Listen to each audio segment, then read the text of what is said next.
Jadi bisa dilihat dari judulnya bahwa ini berkutat tentang hal yang sama, yaitu masalah DNA. Cuma yang berbeda di sini adalah, jelas di sini saya masukkan ada faktor interaksi dengan proteinnya. Jadi kalau kita lihat kan sebenarnya DNA protein itu apa fisika teorinya itu sebenarnya.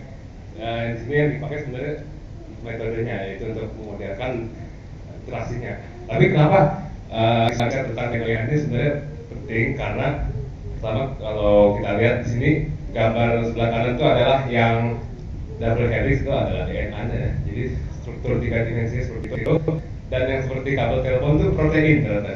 Nah, itu adalah proses sehari-hari yang terjadi di tubuh kita atau organisme hidup yang lainnya. Jadi DNA itu tidak akan berdiri sendiri sebagai, jadi kita bisa bayangkan sebagai DNA itu sebagai blueprintnya lah, atau dia nanti mengasih tahu protein untuk mencetak fungsi-fungsi apa saja yang akan dilakukan di dalam proses genetiknya. Nah, di sini yang menarik dari sini adalah kalau kita lihat di dalam interaksi protein dan DNA itu, waktu protein yang mendekat kepada DNA-nya itu sebagai proses pengenalannya, dia akan men-trigger bukaan lokal pada DNA, atau istilahnya proteinnya menarik DNA yang keluar, dan aksi ini bisa terjadi at a distance. Jadi seakan-akan apa sih sebenarnya yang membuat proses itu akan terjadi itu gitu, dalam jarak yang tidak kontak. Tentunya kalau kita mau tinjau detail pasti ada ratusan ikatan kimia yang sudah tinjau, dan itu tentu ya sulit sekali kalau untuk kita modelkan pakai tangan ya, gitu. Nah, di sini akan saya coba bagaimana kita menghadapi problem yang seperti ini. Oke. Jadi proses interaksi protein DNA itu, ini cuma pengetahuan tentang biologi aja, itu untuk mereplikasi DNA. Contohnya kalau kita luka atau apa kan selnya diperbarui lagi, dan dia harus melakukan proses ini secara efisiensi tinggi sekali gitu, dibandingkan mesin-mesin yang mesin Carnot atau apapun. Nah, tentunya untuk mencapai efisiensi tinggi ini pasti kita butuh transfer energi yang localized. Nah, di sini dimodelkan oleh Belt Isop atau zaman dulu adalah sampai sekarang itu model soliton. Jadi kita lihat di sini ada bukaan yang menjalar pada DNA, dalam DNA karena keberadaan protein itu. Sejauh ini model yang diterima salah satunya adalah dari penjalaran soliton. Nah, itu adalah yang menjadi goal dari pekerjaan saya untuk saat ini di The Paper ini. Jadi bagaimana ikat proses DNA rekognisi oleh protein bisa men-trigger bukaan dari si DNA itu sendiri. Nah, ini menjalar ke atas. Oke. Nah, di sini tentunya ada hal satu lagi yang menarik dari interaksi DNA protein, yaitu bagaimana protein bisa mengenali satu saja site spesifik di DNA ini yang dikarakterisasi dengan ikatan pasangan basanya AT atau GC-nya, yang menentukan bahwa dia tuh harus ke tempat ini, gitu. Nah, itu juga menjadi problem yang menarik, gitu. Bagaimana suatu protein bisa mengenali di antara ribuan pasangan basa, dan dia hanya prosesnya secara umum bisa kita bilang sangat selektif sekali, yaitu hanya jatuh kepada satu site di DNA ini. Nah, apa yang membuat prosesnya sangat spesifik itu kalau kita tinjau ikatan-ikatan kimianya, yang paling mendukung itu adalah ikatan hidrogen sebenarnya, dari van der Waals atau dari gaya London yang lain-lainnya. Yang paling spesifik adalah gaya ikatan hidrogen ya. Kenapa? Karena dia, kita lihat binding energinya tuh paling besar dibanding yang lain. Jadi kita bisa lihat di energi surface-nya, protein akan bisa kita bayangkan seperti orang atau melempar bola jatuh-jatuh, itu dia akan bola itu nanti memilih potensi apa yang rendah atau lubang yang paling dalam. Nah, seperti itu DNA memilih protein yang spesifik. Kebalik, protein memilih situs DNA yang spesifik. Nah, di sini yang tadi saya jelaskan bahwa kedatangan protein ini sebenarnya men-trigger bukaan dari DNA. Nah, ini yang akan dimodelkan. Oke. Nah, bagaimana model Hamiltoniannya? Di sini saya buat ada 2 degree of freedom yang ini ada ini DNA ya. Ini saya ambil homogen dulu, yaitu pasangan adenin sama timin berinteraksi dengan salah satu rantai dari protein. Itu saya ambil sebagai contoh glutamin di sini. Nah, yang ini ada sepasang ikatan hidrogen di sini juga sepasang. Jadi kita bisa lihat bahwa kedatangan protein di sini men-trigger ikatan hidrogen antara mereka berdua, dan dalam DNA sendiri kan juga ada ikatan hidrogen ya. Berarti sebenarnya problem kita adalah problem interaksi kedua ikatan ini. Jadi dengan simpel saya modelkan aja ini koordinat X dan Y. Yang Y-nya kita ambil ada banyak pasangan basa ya. Sementara di sini kasusnya satu protein aja saya ambil. Jadi koordinat X ada 1, Y dan R. Seperti itu. Nah, ini konsepsi Hamiltoniannya. Kalau dilihat bentuknya mirip yang tadi, yaitu ciri-cirinya ada potensial yang ini namanya potensial Morse sebenarnya. Itu adalah memodelkan setiap ikatan hidrogen di sini. Jadi yang ini satu itu Morse, yang ini juga potensial Morse. Kenapa Morse? Karena kalau kita lihat dia itu punya bound state dan ini unbound-nya. Jadi kalau energinya cukup tinggi, nanti dia bisa keluar dan ikatannya lepas. Jadi seperti itu. Jadi kenapa diambil Morse dari dulu ya? Dia punya fitur seperti ini. Nah, yang saya tambahkan adalah selain dari DNA-nya dia punya Morse dan ini potensial harmoniknya, protein juga punya ikatan Morse yang ikatan hidrogen, dan ada satu yang saya tebak di sini adalah bentuk interaksinya. Karena kalau nggak interaksi kan dia berdiri sendiri aja.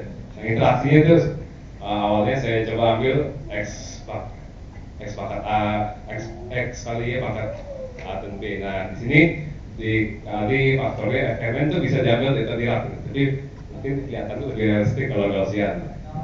Ya, saya coba-coba ini. Nah, di sini diambil A dan dengan B-nya. Sebenarnya saya agak realistik di sini untuk tahap ini. Jadi ini sebenarnya tidak berlaku umum. Karena saya untuk menyatakan solusi ini saya pakai cara perturbatif ya. Jadi tentunya untuk sekarang saya pilih A dengan B-nya itu yang lebih dari 2. Kenapa 2? Karena ini kan order paling tinggi 2 ya. Jadi supaya dia nggak sub-order sama ini, kita tambahin lagi order 1. Jadi kita dapat 1 constraint-nya, dan di sini saya ambil A dan B-nya itu 1. Nanti akan dijelaskan waktu menurunkan persamaan geraknya dari Hamiltonian ini. Jadi kan 3 ya, saya ambil kasus paling rendahnya aja. Dan stability-nya juga sudah pernah ditinjau, matematika stability-nya. Ini potensial Morse-nya.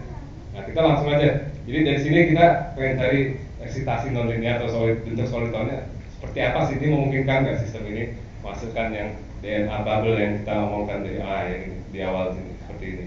Dan ini menjalan. Nah, ini selain dia rekognisi protein membuka, ini juga penting untuk transfer informasi intrasel. Jadi bagaimana protein satu dengan yang lain itu secara langsung berinteraksi, atau minimal gimana satu protein bisa tahu itu DNA sebelah sana sudah dikodik oleh protein. Nah, ini adalah bentuk lossless information transfer yang berupa DNA bubble yang dimodelkan sebagai yang di sini akan disangkuti oleh solitonnya.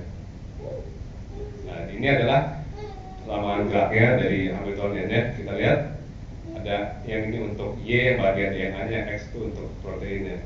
Sini untuk perturbasi saya pakai multiple scale, jadi kita ambil karena potensialnya simetrik di tengah sini, jadi saya dapatkan bentuknya seperti ini.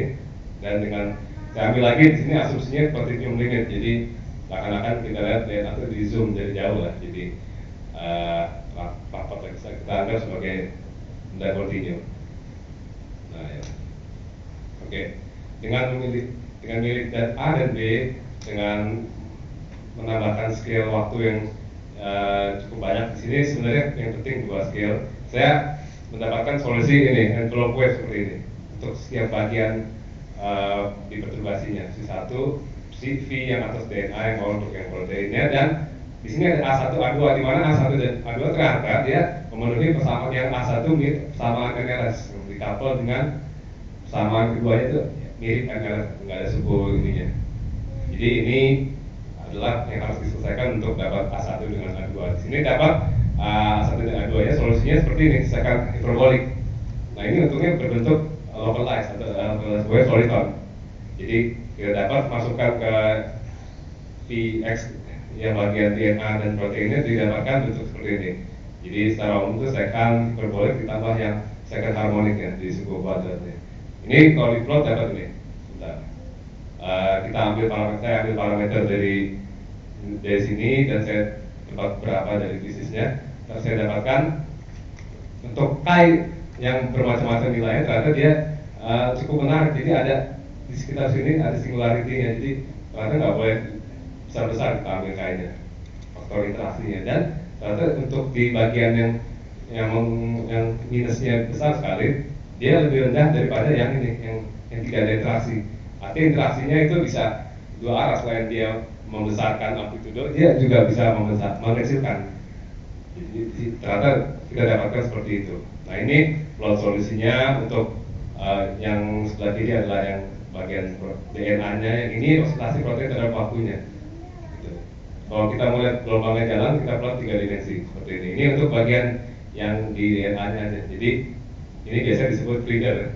Kalau yang breedernya menjalar sepanjang DNA. Nah ini yang diinterpret secara biologis itu sebagai DNA bubble yang mengantarkan informasi dari Nah ini yang tadi sudah sebagian disebut untuk K-nya 0, ini solusinya cocok dengan model PB yang standar gitu. Jadi itu sebagai justifikasinya.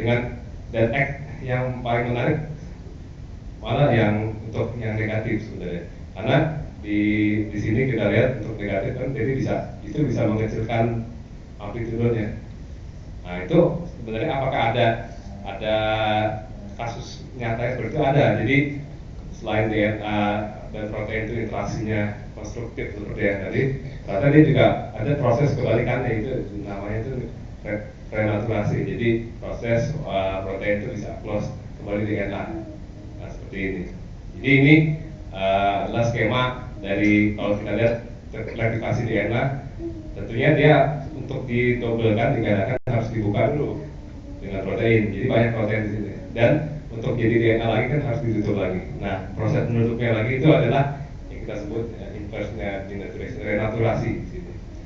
Dan kita sudah model kita bisa mencakup lah, dan walaupun belum tentu parameter dari tempat, tapi dia bisa berhubungan dengan ini nanti untuk kedepannya. Jadi untuk masalah selanjutnya adalah seperti ini. Jadi masih banyak masalahnya di sini juga, potensialnya ternyata unbounded untuk nggak semua pada semua wilayah. Jadi komentar juga sama auditor reviewer. Sebenarnya udah pernah disubmit tapi di recheck oleh RCTI, tapi reviewnya keluar seperti ini. Jadi ini dari saya, terima kasih. Mungkin ada pertanyaan?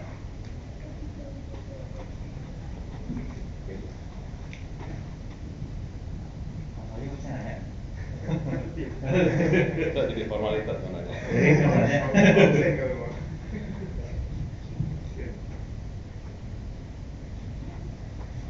Jadi ukuran sudah sukses atau mau mengerjakan masalah? Nah, ternyata ini sebenarnya bukan sukses, jadi gagal sebenarnya. Karena dia ada alasannya kenapa dia di reject di fisika T itu adalah ini.